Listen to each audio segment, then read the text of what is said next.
The Gift of the Magi by O. Henry. $1.87. That was all. And 60 cents of it was in pennies. Pennies saved 1 and 2 at a time by bulldozing the grocer and the vegetable man and the butcher until one's cheeks burned with the silent imputation of parsimony that such close dealing implied. 3 times Della counted it. $1.87. And the next day would be Christmas. There was clearly nothing to do but flop down on the shabby little couch and howl. So Della did it, which instigates the moral reflection that life is made up of sobs, sniffles, and smiles, with sniffles predominating. While the mistress of the home is gradually subsiding from the first stage to the second, take a look at the home. A furnished flat at $8 per week. It did not exactly beggar description, but it certainly had that word on the lookout for the mendicancy squad. In the vestibule below was a letter box into which no letter would go, and an electric button from which no mortal finger could coax a ring. Also appertaining thereunto was a card bearing the name, Mr. James Dillingham Young. The Dillingham had been flung to the breeze during a former period of prosperity, when its possessor was being paid $30 per week. Now, when the income was shrunk to $20, though, they were thinking seriously of contracting to a modest and unassuming D. But whenever Mr. James Dillingham Young came home and reached his flat above, he was called Jim, and greatly hugged by Mrs. James Dillingham Young, already introduced to you as Della, which is all very good. Della finished her cry and attended to her cheeks with the powder rag. She stood by the window and looked out dully at a gray cat walking a gray fence in a gray backyard. Tomorrow would be Christmas Day, and she had only $1.87 with which to buy Jim a present. She had been saving every penny she could for months, with this result. $20 a week doesn't go far. Expenses had been greater than she had calculated. They always are. Only $1.87 to buy a present for Jim. Her Jim. Many a happy hour she had spent planning for something nice for him. Something fine and rare and sterling. Something just a little bit near to being worthy of the honor of being owned by Jim. There was a pier glass between the windows of the room. Perhaps you have seen a pier glass in an $8 flat. A very thin and very agile person may, by observing his reflection in a rapid sequence of longitudinal strips, obtain a fairly accurate conception of his looks. Della, being slender, had mastered the art. Suddenly she whirled from the window and stood before the glass. Her eyes were shining brilliantly, but her face had lost its color within 20 seconds. Rapidly she pulled down her hair and let it fall to its full length. Now, there were 2 possessions of the James Dillingham Youngs in which they both took a mighty pride. One was Jim's gold watch that had been his father's and his grandfather's. The other was Della's hair. Had the Queen of Sheba lived in the flat across the airshaft, Della would have let her hair hang out the window some day to dry just to depreciate Her Majesty's jewels and gifts. Had King Solomon been the janitor, with all his treasures piled up in the basement, Jim would have pulled out his watch every time he passed, just to see him pluck at his beard from envy. So now Della's beautiful hair fell about her rippling and shining like a cascade of brown waters. It reached below her knee and made itself almost a garment for her. And then she did it up again nervously and quickly. Once she faltered for a minute and stood still while a tear or two splashed on the worn red carpet. On went her old brown jacket. On went her old brown hat. With a whirl of skirts and with the brilliant sparkle still in her eyes, she fluttered out the door and down the stairs to the street. Where she stopped, the sign read, Madame Sofronie, hair goods of all kinds. 1 flight up Della ran, and collected herself, panting.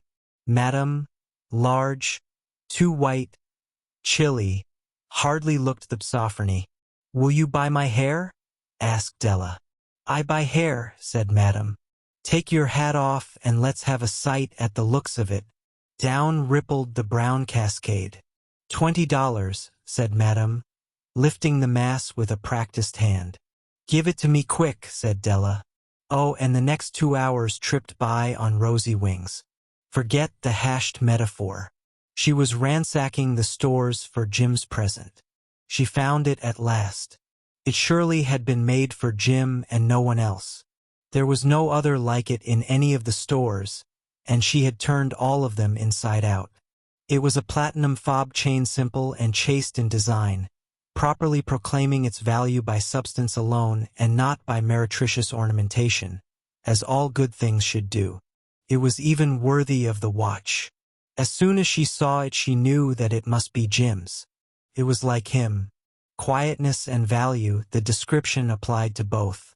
$21 they took from her for it, and she hurried home with the 87 cents.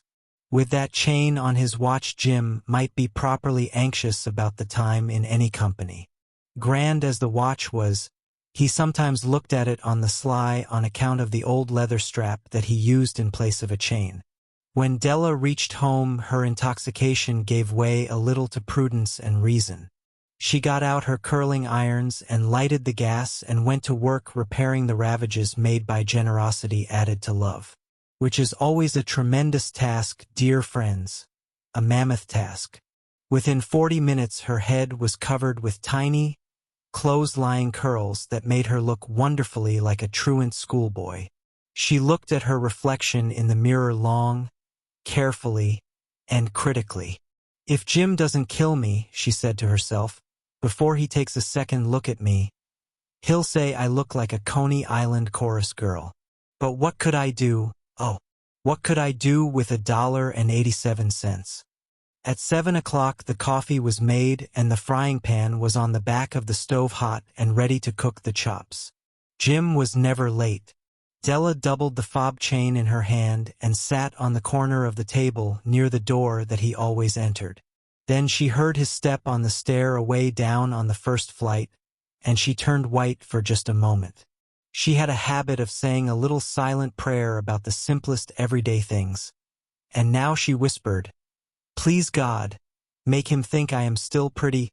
The door opened and Jim stepped in and closed it. He looked thin and very serious. Poor fellow, he was only 22, and to be burdened with a family. He needed a new overcoat and he was without gloves. Jim stopped inside the door, as immovable as a setter at the scent of quail. His eyes were fixed upon Della, and there was an expression in them that she could not read, and it terrified her. It was not anger, nor surprise, nor disapproval, nor horror, nor any of the sentiments that she had been prepared for. He simply stared at her fixedly with that peculiar expression on his face. Della wriggled off the table and went for him. "Jim, darling," she cried, "don't look at me that way. I had my hair cut off and sold because I couldn't have lived through Christmas without giving you a present. It'll grow out again, you won't mind, will you? I just had to do it. My hair grows awfully fast. Say Merry Christmas, Jim, and let's be happy. You don't know what a beautiful, nice gift I've got for you." "You've cut off your hair?" asked Jim laboriously, as if he had not arrived at that patent fact yet even after the hardest mental labor. "Cut it off and sold it," said Della. "Don't you like me just as well? Anyhow, I'm me without my hair, ain't I?" Jim looked about the room curiously. "You say your hair is gone," he said, with an air almost of idiocy. "You needn't look for it," said Della. "It's sold, I tell you. Sold and gone, too. It's Christmas Eve, boy. Be good to me, for it went for you. Maybe the hairs of my head were numbered." She went on with sudden serious sweetness, "But nobody could ever count my love for you. Shall I put the chops on, Jim?" Out of his trance, Jim seemed quickly to wake. He enfolded his Della. For 10 seconds let us regard with discreet scrutiny some inconsequential object in the other direction. $8 a week or $1 million a year, what is the difference? A mathematician or a wit would give you the wrong answer. The Magi brought valuable gifts, but that was not among them.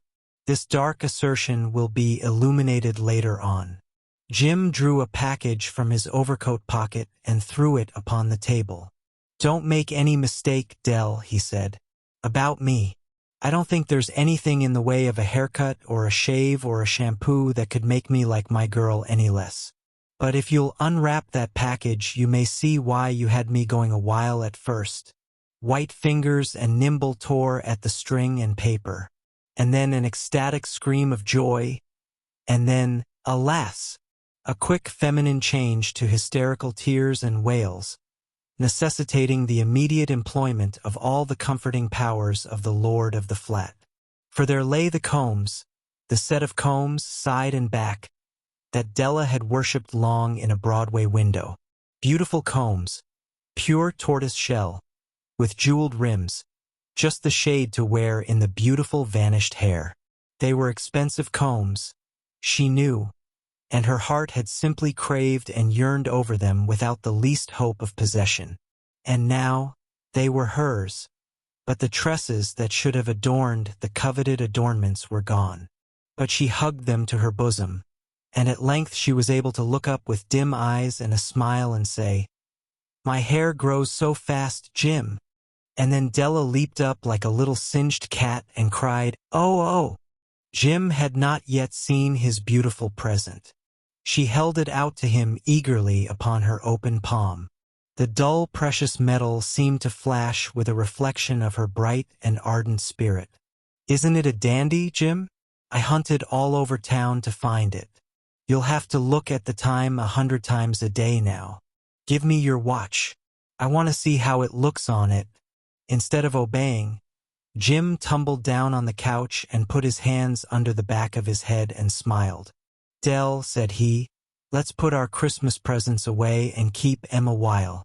They're too nice to use just at present. I sold the watch to get the money to buy your combs. And now suppose you put the chops on."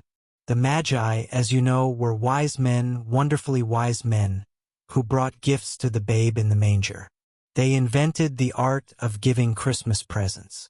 Being wise, their gifts were no doubt wise ones, possibly bearing the privilege of exchange in case of duplication. And here I have lamely related to you the uneventful chronicle of two foolish children in a flat who most unwisely sacrificed for each other the greatest treasures of their house. But in a last word to the wise of these days, let it be said that of all who give gifts these two were the wisest.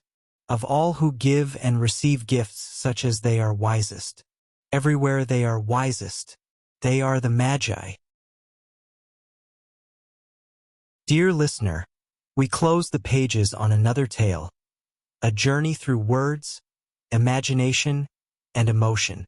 Here at the Falls Audiobook, where stories flow like a river's current, carrying you to distant worlds and uncharted depths. We thank you for joining us. As always, we invite you to linger a little longer. Subscribe to our channel to discover more stories waiting to be heard, each a cascade of voices, ideas, and artistry. And remember, every great story begins with a single word. Perhaps the next one will begin with you. Until our voices meet again, may your days be filled with quiet moments, rich pages, and the soothing sound of a story well told. This is the Falls Audiobook, signing off. Merry Christmas to all!